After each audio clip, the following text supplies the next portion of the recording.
Kwa hivyo darasa yetu leo inaanzia kwenye waqala Umar bin al-Khattab. Waqala Umar bin al-Khattab, na amesema Umar bin al-Khattab, innal mu'mina, hakika ya mu'mini, la yakhruju min manzilihi wa alayhi min adh-dhunubi. Innal mu'mina, hakika ya mu'mini, la yakhruju, huwa akatoka, min manzilihi, kutoka nyumbani kwake, wa alayhi min adh-dhunubi, na pana juu yake madhambi, mithla jabali Tihama, mfano wa jabali Tihama.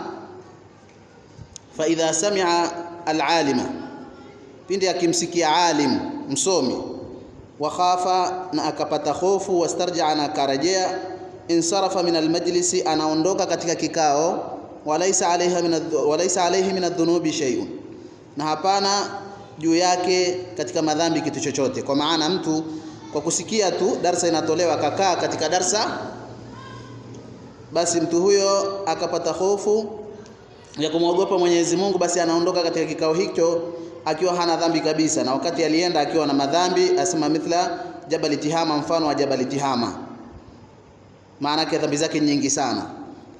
Waqala Ka'bul Ahbar, na amesema Ka'bul Ahbar, law anna thawaba majlisil ilmi bada, law kwamba thawabu za majlis, kikao cha elimu, majlisil ilmi, law anna thawaba majlisil ilmi bada, law kwamba thawabu za kikao cha elimu zikadhihiri, bada ay dhahara, kwa maana zikadhihiri, mtu akawa anaona, dhahara, sema dhahara linnasi, law kwamba za thawabu zikadhihiri kwa watu, nasema la tarka kullu dhi shughlin shughlahu, angeacha kila mwenye shughuli yake. Wa man a'rada an majlis al-ilm, sema la tarka kullu dhi shughlin shughlahu, angeacha kila mwenye shughuli yake, maana yake angekimbilia darasani, lau kama zile thawabu za kikao cha elimu zingedhihiri, mtu akawa anaziona. Anasema wa man a'rada an majlis al-ilm, na mwenye kupa mgongo kutokana na kikao cha elimu, faqad a'rada an rahmatillahi, hakika amezipa mgongo rahma za Mungu. Mtu atakaye kaa mbali na vikao vya elimu, basi mtu huyo anakuwa amekaa mbali na rahma za Mungu. Wasaha fi sahihi, na imesihi hadithi katika hadithi sahihi, annahu sallallahu alayhi wasallam, kwamba yeye mtume sallallahu alayhi wasallam, kana yaidhu ashabahu, alikuwa akiwawaidhi masahaba wake, yauman, siku moja, fa aqbala thalathatun min ar-rijal, wakaja watu watatu, akiwa mtume sallallahu alaihi wasallam akiwapa mawaidha maswahaba wake, wakaja watu watatu. Faraa ahaduhum, akaona mmoja wao katika wale watu watatu, furjatan, akaona nafasi, fil halaqati, katika kikao, katika mzunguko. Halaka ni mzunguko, katika vikao vya elimu kuna mzunguko maalum ambao wanakaa watu katika mzunguko, yani inaitwa halaka. Kikao kile katika hali ya mzunguko ndio kinaitwa halaka. Sasa bwana mmoja katika wale watatu akaona nafasi, akaingia na yeye kwenye kikao kile, akakaa katika mzunguko ule. Fajalasa ilaiha, akakaa pale, asema. Wathani, na wapili, jalasa khalfa alhalaqa, na wapili akakaa nyuma, maana kwamba huyo wapili hakupata nafasi, akakaa nyuma ya ule mzunguko. Wathalithu, na watatu, adbara dhahiban, aligeuka hali ya kwenda. Huyo maana yake hakukaa kabisa, si nyuma ya halaka wala akawa ameondoka tu. Faqala sallallahu alayhi wasallam, akasema mtume sallallahu alayhi wasallam, ala ukhbirukum anin nafari thalatha, mwaonaje nikupeni habari kutokana na kikundi cha watu watatu. Wale watu watatu nikufahamisheni kitu kuhusiana na wale watu watatu.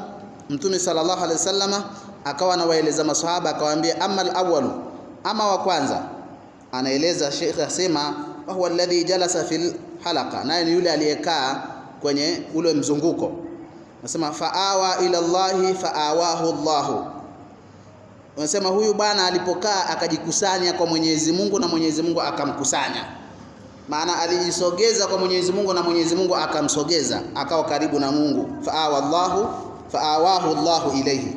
Wa amma thani, ama wa pili, wa huwa alladhi, aeleza Sheikh, asema naye ni yule ambaye jalasa khalfa alhalaqa, naye ni yule aliyekaa nyuma ya halaka. Fastahya min Allah, mtume sallallahu alaihi wasallam asema fastahya min Allah, bwana huyo akaona haya kwa Mungu, fastahaya Allahu minhu, akamuonea haya Mwenyezi Mungu, kwamba huyu aliona haya kukaa katika ile halaka, katika ule mzunguko wa wasomi wa elimu, yeye akakaa nyuma, basi Mwenyezi Mungu naye akamuonea haya yule, maana yake naye akapata malipo kama walivyopata malipo wale wengine. Wa amma thalithu, ama watatu, wa huwa alladhi, naye ni yule ambaye adbara dhahiban, aliyegeuka aliyekwenda, yule aliyekwenda yule watatu, fa'arada anillahi, Mtume sallallahu alayhi wasallam asema fa'arada anillahi, akampa mgongo Mungu, fa'arada Allahu anhu, Mungu akampa mgongo yeye. Waqala, na akasema Mtume sallallahu alayhi wasallam, inna Allaha, hakika Mwenyezi Mungu, yubghidhu kulla alimin bidunya jahilin bil akhirah, hakika Mwenyezi Mungu anamchukia kila mjuzi wa dunia, jahilin bil akhirah, mjinga wa akhira. Mwenyezi Mungu anamchukia kila mjuzi wa dunia. Yeye dunia ukimuuliza chochote kuhusu dunia anaijua vizuri sana, lakini kuhusu dini hajui chochote. Si kuwa kwamba ukiwa una ujuzi wa dunia ni jambo baya, hapana. Ni vile kuwa unaijua dunia sana, alafu ukiulizwa chochote kuhusu dini hujui. Sasa Mwenyezi Mungu anasema, na Mtume sallallahu alayhi wasallam anasema kwamba yani Mwenyezi Mungu anamchukia mtu huyo. Inna Allaha yubghidhu, hakika Mwenyezi Mungu anamchukia kulla alimin bidunya, kila mjuzi wa dunia, jahilin bil akhirah, mjinga wa akhira. Rawahu al-Hakim fi tarikhihi, amepokea Hakim katika tarikhi yake, wa isnaduhu hasanun, sanadi yake ni hasan, isnadi yake ni hasan. Wa qila, na pamesemwa, man hadhara majlis al-ilmi, mwenye kuhudhuria kikao cha elimu, akramahu Allahu bi sab'in karamati, atamkirimu yeye Mwenyezi Mungu kwa karamu 7. Al-ula, ya kwanza katika mambo 7 ambayo mtu atakirimiwa nayo kwa kukaa katika kikao cha elimu, nasema kullu qadamin yarfa'uha wa yad'uha fi dhahabi li talabi al-ilmi yakunu kafaratan lidhunubi. Kullu qadamin, kila unyayo, yarfa'uha, ana unyanyua, wa yad'uha, na ana uweka, fi dhahabi, katika kwenda li talabi al-ilmi, kutafuta elimu, yakunu kafaratan, yakunu al-qadamu, manake kafaratan, unakuwa huo unyayo ni sababu ya kufutiwa lidhunubi, madhambi. Yani kila unyayo mmoja wewe, kila hatua ukipiga, kila hatua unafutiwa madhambi. Kwa sababu unaenda wapi? Unaenda kusikiliza nini? Unakwenda kusikiliza darsa. Nasema warafa'an lidarajati, na kila unyayo ni wenye kunyanyua daraja, maana yake unafutiwa madhambi, na vile vile unanyanyuliwa daraja. Wa ziyadatan fil hasanati, na ni wenye kuzidisha alhasanati, ni kuzidisha katika mema. Kwa hilo ni la kwanza katika yale mambo 7. La pili, athani asema, la pili, idha jalasa inda alalimi, pindi akikaa mbele ya msomi. Mtu akaenda darasani kusikiliza darasa, akakaa mbele ya msomi, nazalatir rahmatu, zinateremka rehma, ala alalimi, juu ya yule msomi, fatusibuhu, na zinampata yeye, bibarakatihi, kwa baraka zake. Kwa maana maneno haya yanaonyesha kwamba yule alimu ni mtu mwenye baraka. Sasa pale anapotoa darsa zile, basi baraka zinateremka juu yake, na baraka zile humpata pia yule anayesikiliza.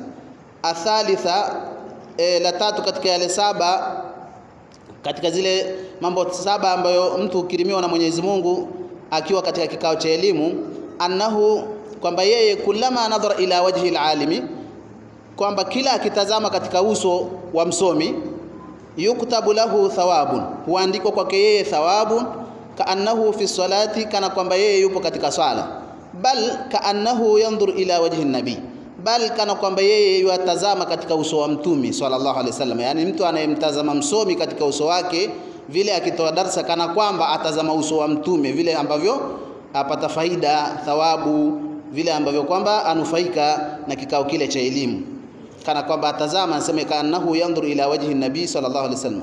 Lima qila, kwa sababu ya yale aliyosema, maraa aliman faqad raahu, aliyemuona msomi hakika amemuona Mtume.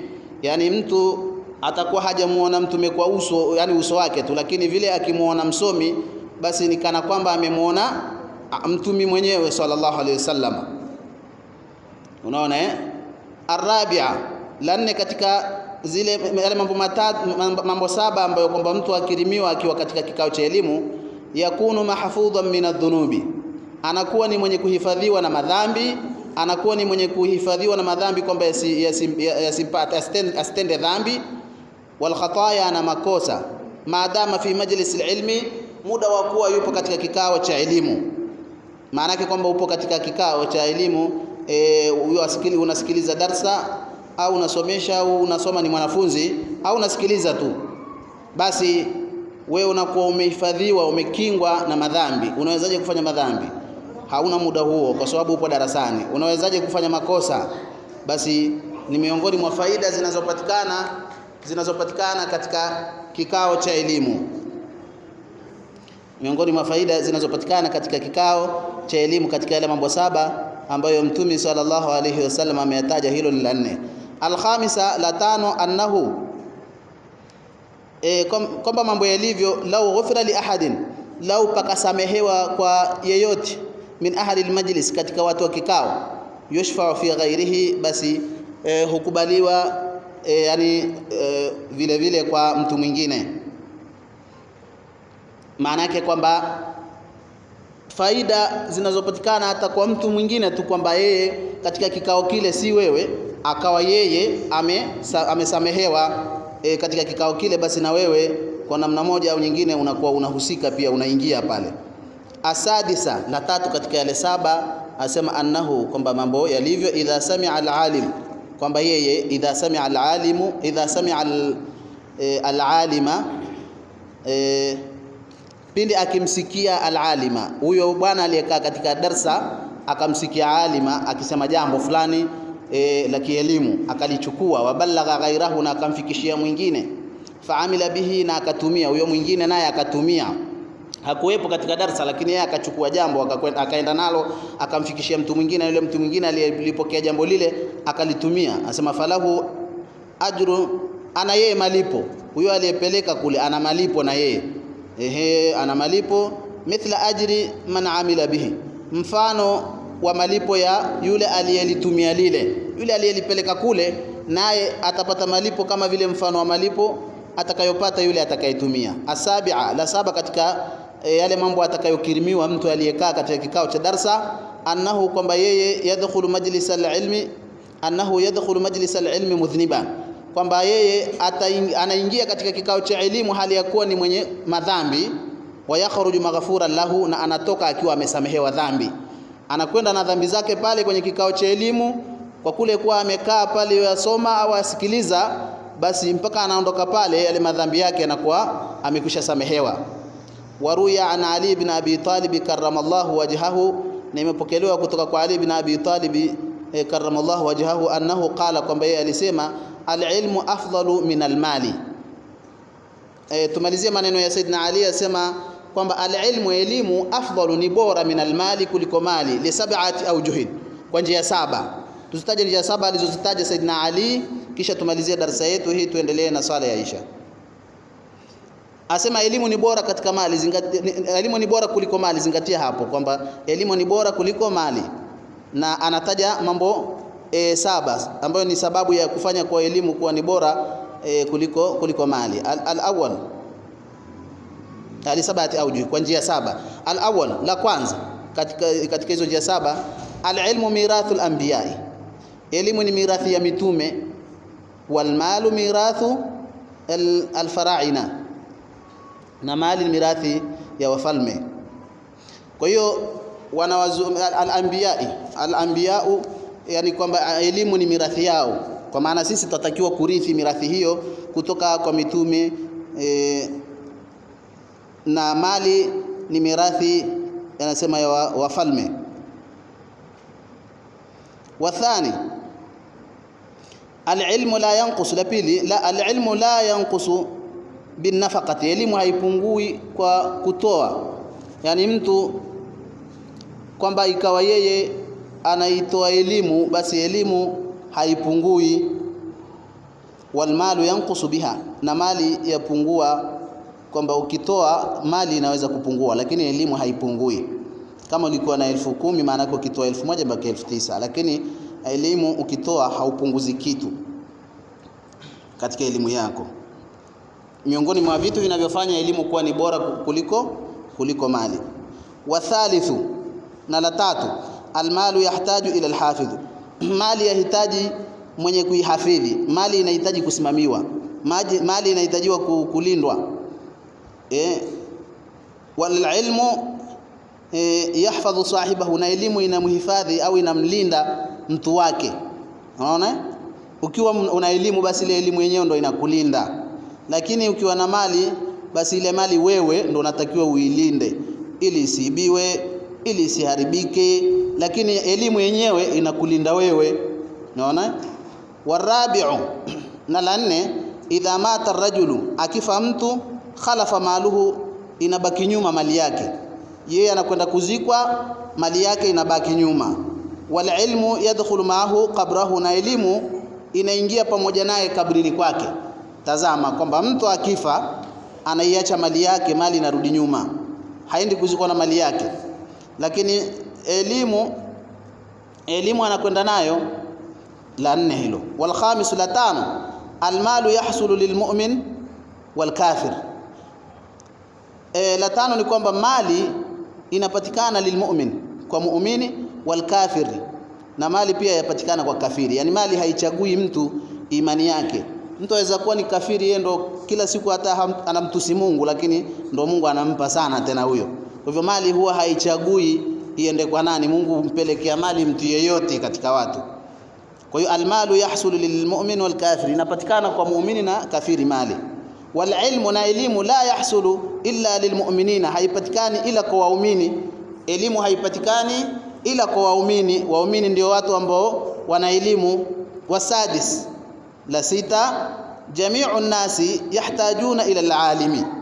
La sita ni kwamba jami'u nasi, watu wote, yahtajuna ila alalimi, wanamhitaji alimu, wanamhitaji msomi. Mahala popote pale ukienda utahitajia msomi mwenye elimu. Hata ukiingia katika kilimo pia utahitaji mtu mwenye maarifa, mwenye elimu ya kilimo. Ukienda mahakamani utahitaji mtu mwenye taaluma ya mambo ya kesi hizo. Ndio wale wanaitwa mawakili, sio? Yani kila mahala unapokwenda unamtafuta mtu mwenye taaluma na kile unachotaka kukifanya. Kwa hivyo elimu, watu wote, jami'u nas, watu wote, yahtajuna ila alalimi, wanamhitajia alimu, msomi, fi amri dinihim. Sasa hapa yazungumzia dini, anasema fi amri dinihim, katika jambo la dini yao. Wala yahtajuna ila sahibil mali, wala hawahitaji kwa mtu wa mali. Mtu mwenye mali hawamtafuti mtu wa mali kwa ajili ya jambo la dini, wanamtafuta mtu mwenye elimu kwa ajili ya jambo la dini. Wasabi'u, jambo la saba, alilmu yuqawi ar-rajula. Jambo la saba na la mwisho, elimu inamtia mtu nguvu inda almururi ala sirati, wakati wa kupita katika sirati. Wal mali yamna'uhu minhu, na mali inamzuia yeye kupita katika sirati. Sirati ni njia nyembamba kuliko unywele, ambayo ataipita kila mtu siku ya kiyama. Unaipita njia hiyo mfano wa daraja, uvuke pale uende upande wa pili ndio uingie peponi. Kwa hivyo chini kuna shimo, yani hiyo sirati imekatiza, chini kuna nini?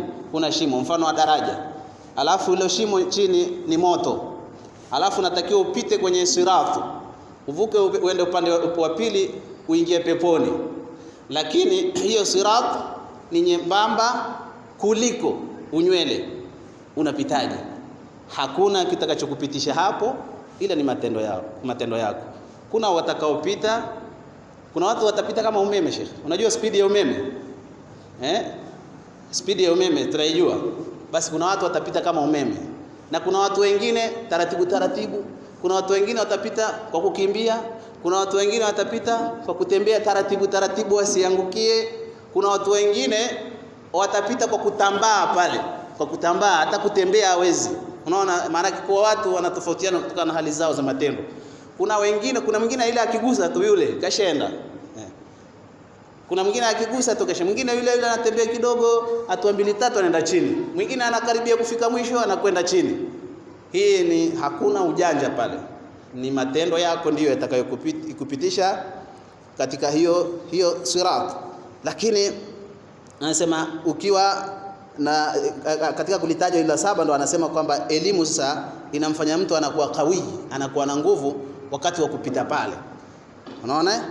Na mali yako inakuzuia, mali inaweza kuwa ni sababu ya wewe kushindwa kupita katika sirat. Waqala sallallahu alayhi wasallam, man kharaja fi talabil ilmi fahuwa fi sabilillahi hatta yarji'a. Nimalizia kwa hadithi hii ya Mtume sallallahu alayhi wasallam, anasema man kharaja, mwenye kutoka, fi talabil ilmi, katika kuitafuta elimu, fahuwa basi yeye fi sabilillahi, yupo katika njia katika kuitetea dini ya Mungu, hata yarjia, mpaka arejee. Rawahu at-Tirmidhi, hadithi amepokea at-Tirmidhi. Mtu akiwa katika kutafuta elimu ni mtu yupo fi sabilillah, yupo katika kuitetea dini ya Mungu. Mtu huyo maana yake hupata thawabu zake kama mfano yule aliyetoka kwenda kupigana kwa ajili ya kuitetea dini ya Mungu kwa hali na mali. Hata yarjia, mpaka arejee. Rawahu at-Tirmidhi, hadithi amepokea at-Tirmidhi. Tuishi hapa, tuje tuanze waqala man ghada yuridu al-ilma, tuje tuanze kwenye hadithi hii na kuendelea. Bado tupo katika muqaddimatu fi fadl ta'lim al-ilmi wa istima'ihi, moja kati ya mada ambazo amezichagua shekhi huyu katika kueleza ili kwamba yani wewe uweze kustafidi katika mwezi huu mtukufu wa Ramadhani, na uangalie upate njia ni jinsi gani ya kuweza kutengeneza thawabu nyingi, jinsi gani unaweza kuchuma thawabu nyingi katika mwezi huu. Na kitabu hiki ni kitabu ambacho kimeandikwa kinaitwa Murshidul Awam li ahkami siyami ala al-madhahib al-arba'a. Kimeandikwa kwa mujibu wa madhehebu 4. Madhehebu 4 ni madhhabu ni Ash-Shafi'iyya, Al-Malikiyya, Hanafiyya, Hanabila.